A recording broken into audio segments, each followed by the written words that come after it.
Isang magandang araw mga kadibuho, mga kapatid. Tayo ngayon ay mag-food adventure. At itong mga halaman na ito ay mababasa nyo naman sa ilalagay ko yung description dito sa video kung ano itong mga halaman na ito at kung anong magagawa nito sa ating katawan. Noong nakaraan ay puro painting ang ating ipinost. Painting natin sa ceiling at mga mural natin. At habang wala pa tayong ginagawa ay mag-food adventure tayo. Kaya ito lang yung proseso na aking ginawa doon sa halaman na aking nakuha. Mahalagang malaman natin na dito pala sa ating bansa ay madaling hanapin itong mga halaman na ito. At ang mga halaman na ito ay napakalaki ng benepisyo sa ating katawan. May prepara mo lang ito ng maayos, mabigyan ng tamang pampalasa, ay talagang napakasarap.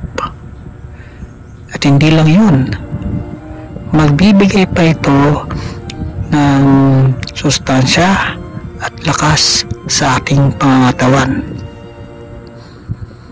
Sabi nga sa mga nagbablog sa YouTube, mostly sa Amerika, sinasabi nila, my food is my medicine.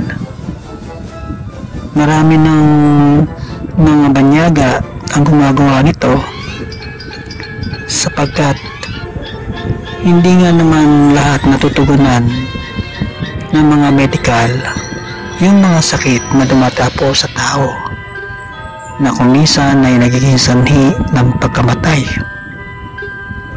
Subalit ang biyaya ng ating Panginoon Diyos ay nakakalat lamang dyan sa kabukiran. Mga halaman na hindi natin kilala pero napakaganda pala ng epekto sa ating katawan. Maraming nutrisyon na maaaring maibigay sa atin. Itong video na ito ay magpapakita sa inyo kung paano ko binuo o ginawang pagkain itong mga halaman na ito upang nasa ganun magkaroon kayo ng kaalaman. Pero hindi ko ina-advise na kumain din kayo nito. Siyempre nagpo-food adventure tayo, ito ay para sa aking sarili at sa aking kalusugan. Sinearch ko itong mga halaman na ito, ating kinuna ng litrato at ginugol lens natin. At sa ganun ay matiyak natin kung yung halaman na nakuha natin ay edible. Kaya naman habang pinapanood nyo ito, sana ay may natutunan kayo. Pero hindi ko kayo hinikayat na gawin ito. Pinapakita ko lang sa inyo na ako ay isang adventurer pagdating sa pagkain. Hindi naman ako natatakot dahil sa itong mga halaman na ito ay pinag-aralan muna natin. Inalam natin yung mga properties at yung toxic, kung anong toxic meron ito, no? At sana ay tuloy-tuloy lang kayo sa pagsubaybay sa aking YouTube at sa aking Facebook. At lagi nyong subaybayan ang aking ipopost na mga video. At kung nais nyo ng ganito mga video, maaari po kayong mag-subscribe, mag-follow, at i-like nyo na rin po itong video. patuloy nating alagaan ang ating sarili.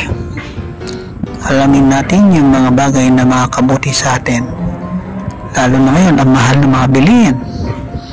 At nagmamahal na rin ang mga gulay.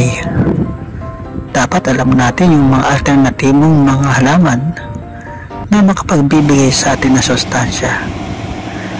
At kung minsan ay magugulat tayo, masigit pa pala ang may bibigay nila sa atin. Maraming salamat mga kapatid at mga kadibuho. Hanggang sa muli. Bye-bye.